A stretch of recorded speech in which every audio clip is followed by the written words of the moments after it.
Àṣírí tú èyí ni Bọwọ ṣe tẹ Adébáyọ̀ àti Màríà ògbólógbòó Afeeyan-Ṣetutu tó pa obìnrin Mẹwaa lógún.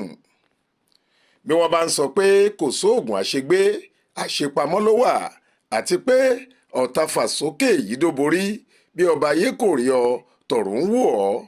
Ọ̀rọ̀ yìí ló wọ bí gbangba ṣe dẹkùn tí kedere sì bẹ́ẹ̀ wò lọ́jọ́ 23 oṣù kejì ọdún 2024 yìí nígbà tọ́wọ́ àwọn ọlọ́pàá ìpínlẹ̀ Ògùn tẹ ògbólógbòó apààyàn kan Azeez Ọlámídé Adébáyọ̀ tí wọ́n ti ń wá tipẹ́ lórí ẹ̀sùn Ìfẹ̀yàn-Ṣètùtù nípìnlẹ̀ náà. Lásìkò tí ọ̀gá àwọn ọlọ́pàá Ògùn kọmíṣánná Abíọ́dún Mustapha Alámùtú ń ṣàfihàn àwọn afurasí ọ̀daràn yìí lọ́jọ́bọ̀ tọ́sídẹ̀ẹ́ ọjọ́ 29 oṣù kejì ọdún 2024 ní ẹ̀ka iléeṣẹ́ ọlọ́pàá Police Officers Mess tó wà ní GRA Ìbàrà l'Abẹ́òkúta. Ohun tó yà àyàn lẹ́nu ni ti obìnrin kan tó wà láàrin wọn, abilékọ Maria Awuraji tí í ṣe ìyàwó ọ̀gbẹ́ni Moses Abídèmí Awuraji.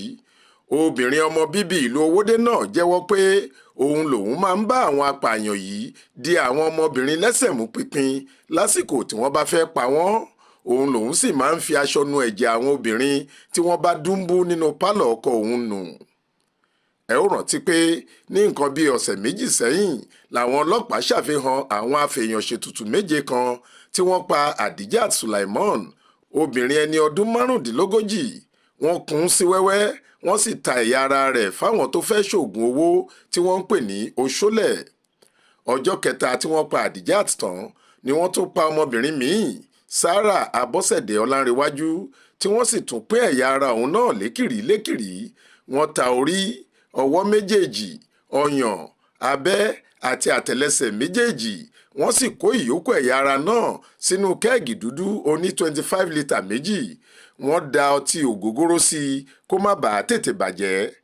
Bí àṣírí ti Abọ́sẹ̀dé tí wọ́n pa láàrin ọjọ́ méjì sí ara wọn yìí ṣe tú ni pé àwọn báàgì obìnrin Mẹwaa tí wọ́n bá nílé Moses àti ìyàwó rẹ̀, èyí táwọn ọlọ́pàá ṣàfihàn rẹ̀ fún Aláròyé lọ́jọ́ 15 oṣù kejì ọdún yìí, làwọn èèyàn kan rí nínú ìròyìn náà ni wọ́n bá tara ṣàṣàgbà olú iléeṣẹ́ ọlọ́pàá ìpínlẹ̀ Ògùn èyí tó wà léléwé ẹran lọ. Wọ́n ní ọ̀kan nínú àwọn báàgì náà jọ ti ọmọbìnrin wọn, Sarah Abọ́sẹ̀dé, tó ṣàdédé dàwátì lóṣù January ọdún yìí. Wọ́n sì mú ẹ̀rí tó dájú dání.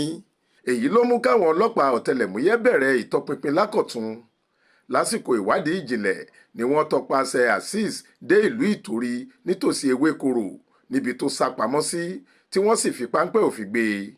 Òun ló jẹ́wọ́ fáwọn ọlọ́pàá pé gíráduéètì iléèwé poli Kwara, ìyẹn Kwara State Polytechnic lòun. Ibẹ̀ lòun ti kàwé nípa okòwò business administration, àmọ́ nígbà tóun kò rí iṣẹ́ gidi kan ṣe ni wọ́n fi ọ̀nà wíwá àwọn obìnrin tí wọ́n á máa lò fún ètùtù hàn òun. Ìtọ́jú ara bàbá òun tí kò yá ló ní ó gbé òun lọ sọ́dọ̀ Moses tí wọ́n ló jẹ́ ẹlẹ́sìn kérúbù àti sẹ́ráfù nígbà yẹn, tó sì tún máa ń pawọ́dà lábẹ́nú. Ó ń ṣe ìṣègùn ìbílẹ̀ àwọn jáwéjágbò. Bó tilẹ̀ jẹ́ pé bàbá rẹ̀ òun ti kú báyìí, Azeez ní lọ́jọ́ kan lòun ká orí èèyàn mọ́ Moses lọ́wọ́ lẹ́yìn táwọn tún pàdé nínú oṣù kẹsàn-án ọdún 2023 tó lọ, tó sì ti wá mú iṣẹ́ ìṣègùn lọ́kùnkúndùn. Ó ló sọ fóun pé tóun bá lè máa bá òun wá èèyàn tí wọ́n á máa pa fi ṣètùtù, wọ́n á máa fún òun lówó lòun bá gbà. Ó ní bóun ṣe kò sí iṣẹ́ wíwá àwọn obìnrin tí wọ́n á padànù rèé. Láàrin oṣù Sẹ̀pítẹ́mbà ọ̀hún sí January táṣìírí tú, obìnrin 7 ló jẹ́wọ́ pé òun ti bá wọn wá tí wọ́n ti pa fi ṣètùtù. Ó tún jẹ́wọ́ pé orí íńtánẹ́ẹ̀tì lòun ti máa ń pàdé wọn. Ó ní ìkànnì kan wà tí wọ́n ń pè ní MyChat. Ó níbẹ̀ lòun ti máa ń fa àwọn obìnrin lójú mọ́ra.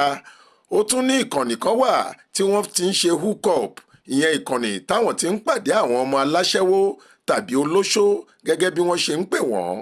Òun á mú un lọ sí ilé Moses àti ìyàwó rẹ̀. Pálọ̀ Moses yìí ni wọ́n sọ di ojúbọ tí wọ́n ti ń pa wọ́n.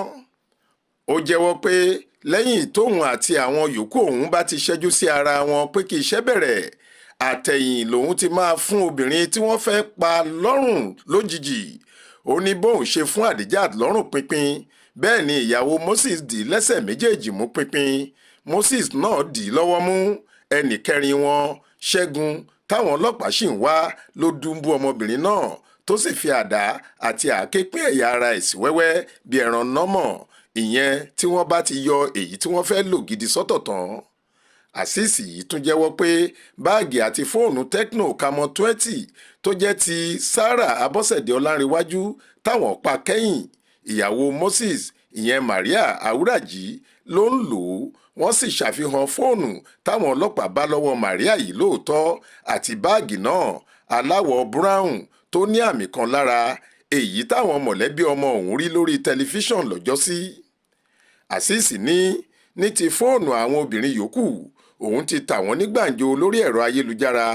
Ó ní fóònù Adijat $7,000 lòun tà lórí ìkànnì, bẹ́ẹ̀ lòun sì ṣe ń ta fóònù àwọn ẹni táwọn bá pa.